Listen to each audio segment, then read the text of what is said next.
The third season, I think, is really one of my favorite seasons of all. We really saw what the show could be beyond just a good scary show, beyond a good mythology show. You want to know what's on that train? Who killed your sister? You find out what they put in your neck. The expansion of the possibilities of storytelling make it, for me, one of the most exciting seasons to work on.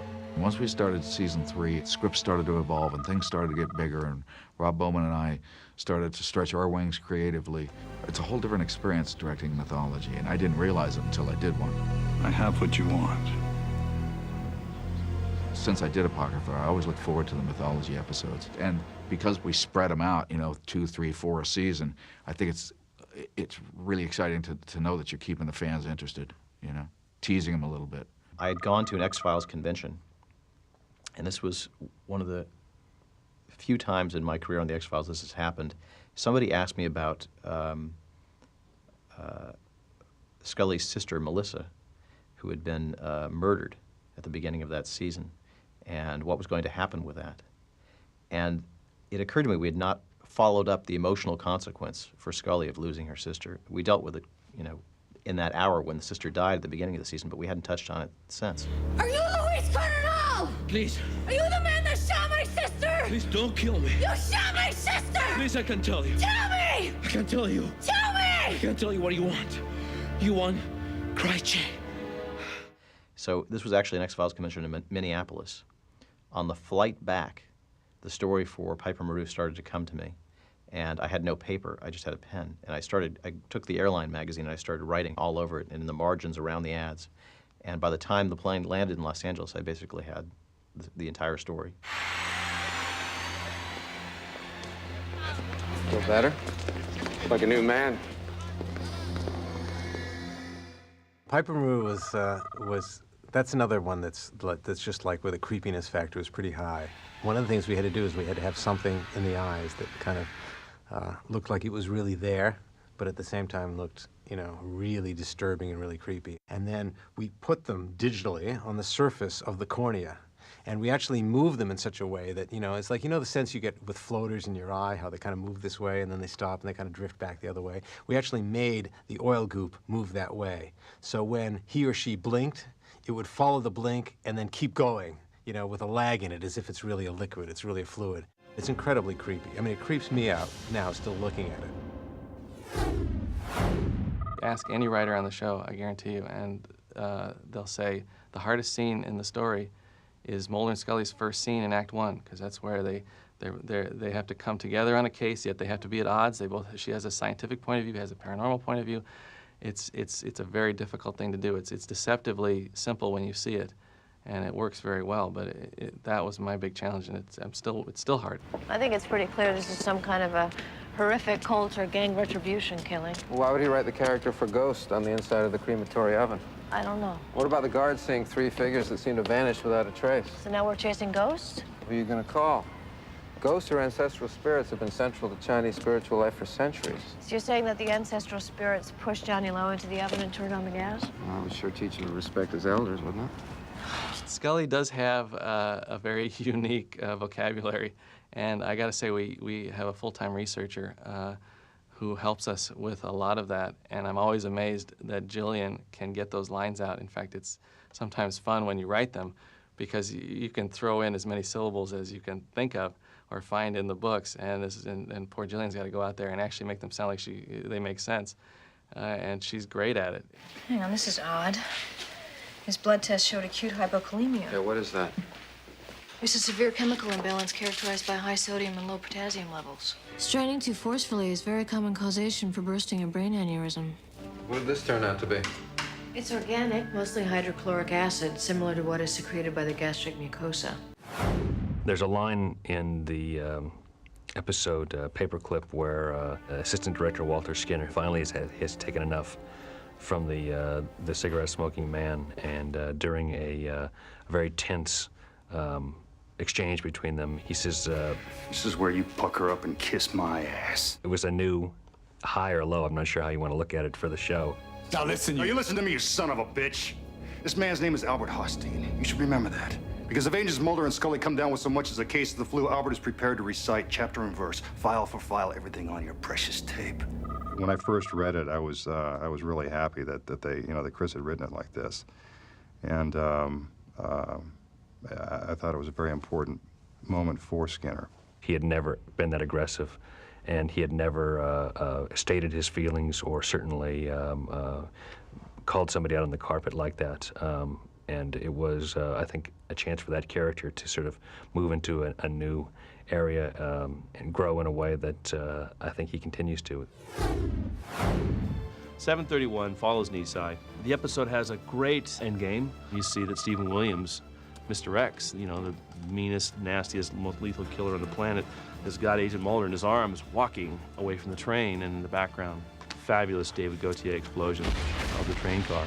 It's like a movie. Really felt like a movie. It didn't have a lot of scare in it. It wasn't a boo episode. It was a big episode.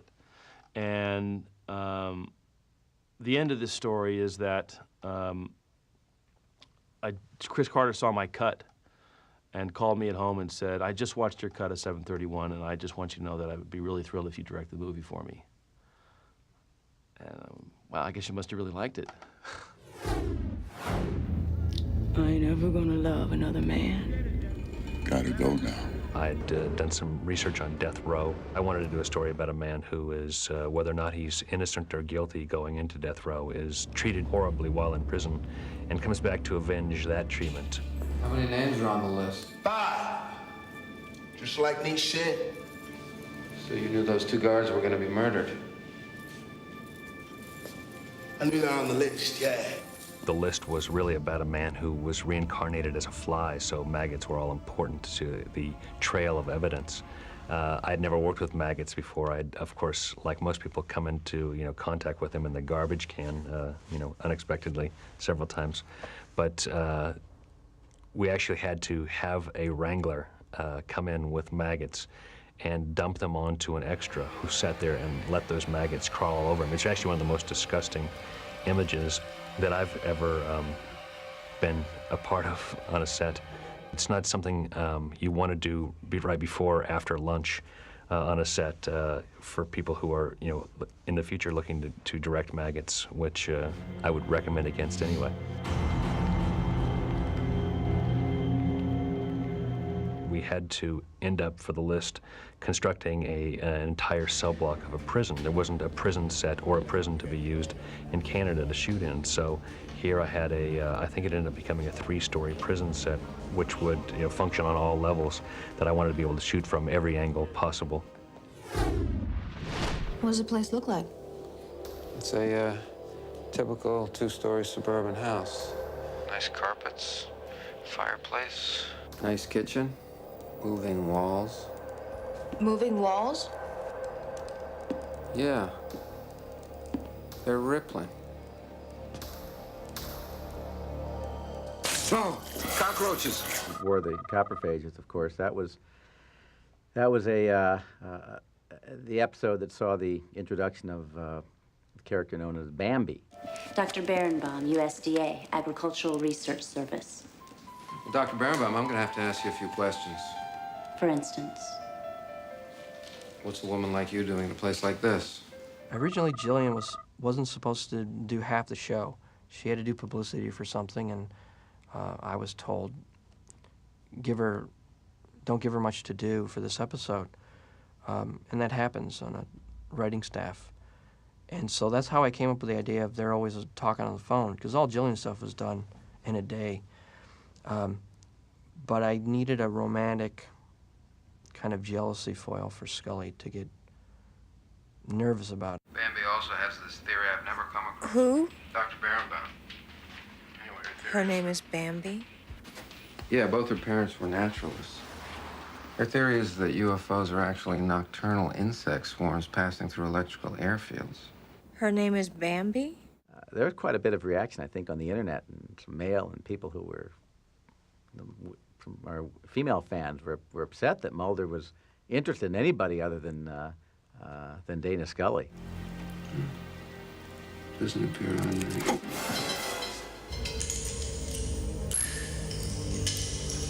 We did one shot in there that's like always been a huge favorite with the audiences, you know, and I personally love that shot. And that's where you're looking at the show, and all of a sudden a cockroach runs across the screen of your TV set. And you can tell that it's running across the TV set because there's a cut in the drama. So first it's one shot, then it's another shot, but the cockroach is running across the whole time. The cockroaches don't take direction all that well. And there's one sequence where cockroach is supposed to run up the back of the toilet and get on top of a roll of toilet paper and stare at the camera. Kim couldn't get these things to move at all. The same sequence when Bill Dow was sitting on the toilet, I needed to dolly in with the camera and come over Bill reading his newspaper and come up over his head and then tilt down to the top of the toilet seat behind him. And at that moment, these cockroaches were supposed to run up. Obviously, after 7 or 8 takes, we were having no success. And as a joke, we had built a cockroach corral so they couldn't get loose. And each time they'd bring a bucket around and pick up the half a dozen cockroaches. So as a joke, I put my head in the bucket. And I said, listen, you guys, there's going to be 2 actions. One will be camera action. Second action is for you. When you hear the second action, you guys run up and get up on the toilet tank. And the crew laughed. They thought that was rather cute. So Debbie Coe, the cockroach handler, she took the cockroaches behind the set and they rolled the camera and I yelled camera action. And the camera's dollying in on Bill and it starts to come up and over his head. And I yelled action. And just as we're coming up over his head to the tank, these cockroaches ran right up on the tank. We're going like this. And the whole crew just fell out. It was an absolutely perfect shot. So I got this reputation where I guess I'm very, very good with cockroaches and other vermin because I got a lot of other vermin from that show on. If it comes to insects or snakes or some sort of a pig or something, they always give it to me. But Kim directed cockroaches the same way he directed actors. You go here, then you go here. Let's kick it in the ass. The same way, that's what he said to the cockroaches. And I think it worked better with cockroaches than it does with actors, unfortunately. There's a scene where there's a riot in a mini store. What had happened is the shot is Jillian's walking into the store, and behind her, these 2 cars, they're supposed to pull out, and I think they were just supposed to be close. And the one car, I don't know what happened, the car skidded or something, and they crashed into each other. And if you watch the shot, Jillian turns around. It takes kind of a long time, because like she's going, is anybody dead? And once she sees everyone's all right, she turns around and continues on with the shot, because she's a pro. Excuse me, do you sell road maps? Kim called me up and he's all excited, and Kim's going, what you got here is you got a major stunt in the background and you got your lead actor in the foreground. This is incredible. You're going, oh, okay, great, Kim. You know, directors get excited about stuff like that.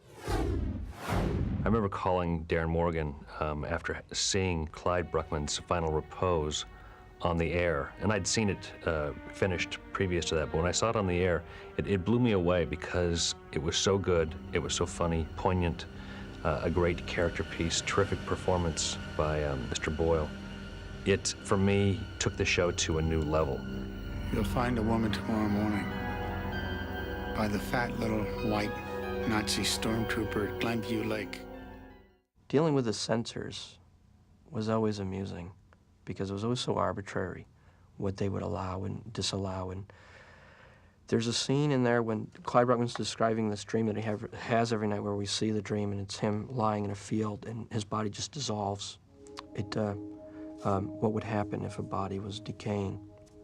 And I had written as a voiceover a very specific description of what would actually happen to a body if it was a corpse, if it was decaying outside. And the censor just wouldn't have any of it. And there was no offensive words or language or anything like that, but I just couldn't use the word maggots. I had to use insects, which seems really silly, especially considering other stuff we've done on the show. And there's one part where I talked about the tissues liquefying and the innards rupturing or something, and I couldn't use that. And the line I ended up using was, he says, the inevitable follows, putridity and liquescence. I don't even know what that means. The character would never say that. It would never use the word liquescence. No one's ever used that word. But I agreed to put it in there as my own sort of joke. I laugh every time I hear it. What does that mean? No one's paying attention to the voiceover anyways. They're watching the effect of the guy dissolving, so it doesn't make any difference. But dealing with the censors, it was just what's wrong with maggots? What we were doing is we were lying him down in the same spot in the set, like 4 different times. It was Peter perfectly healthy, Peter dead for a day or two, and Peter dead for a week. And the difference was some nasty makeup that got applied. So there was a real Peter lying there who's getting kind of purple. And then beyond that, we then had dummies that were put in at successive stages of putrefaction, followed by a completely computer-generated skeleton. Teso dos Bichos, I believe it means mound, sort of burial mound of the animals. The story had to do with a jaguar spirit, and when I was working on the story, Chris had the idea that it would be scary if it were like domestic animals, if you could bring it home to people's houses, that your house cat was against you. And so the idea turned into hundreds of cats living underground, attacking people. To get those cats to attack, we have miles of footage of the director setting up a beautiful shot in this underground tunnel, and there's the cats in the shadows. Go! And they stand there, and they don't move. And the trainer's off screen calling to them, and nothing happens. So they tried water spray. They tried bringing a dog in to try to scare them. Ultimately, we ended up doing individual cats, and they shot them against blue screen and multiplied them digitally so that they would appear to be ganging up and then attacking. And then, what else went wrong? We found out in the midst of shooting that there's a scene in the script where a cat jumps on Gillian Anderson. Turns out she's allergic to cats, severely allergic to cats. And we didn't know that when we started this whole process, and so they built a puppet cat out of some kind of fur with little articulated arms, and it had a little mouth that went, and there's a lot of really hilarious footage of this thing because out of context, it just looks ridiculous. And there's a guy on a stick below, and it's doing this, and Jillian's trying to act like it's killing her. Duchovny is trying to pull it off her, and Duchovny's boxing with it. I just felt my life coming apart at that moment. Come on, Scully. Mulder and Scully run in, they slam the door, and they look out this grate, and they're supposed to see all these cats, vicious cats sitting there. Well, we put the cats outside the door, and they were all sitting there, very, very pretty, and they were going, meow, meow. And I'm watching the monitor, and I thought, this is it, I'll never work again. Things are a lot more jalopy-like than they look like. I mean, they're literally, you know, sticks and gaffer's tape and gum just out of frame on a lot of the stuff we do. But it only matters what the iris sees. George Lucas kept saying that R2-D2 eventually would just keep turning left, and so when you watch the first Star Wars, shots of R2-D2 would clip just as going left. Like, well, that was exactly the way we did a lot of things. When we shot Quagmire and it was time to bring in the sea monster, I walked down this trail and I went to where they were going to launch this thing in a boat. And the dragon, when it got wet, I guess they didn't think about when it gets wet, how's it going to react. But the dragon's head was like this. They couldn't hold the head up. And it looked like they were dragging a piece of spaghetti across the surface of this lake.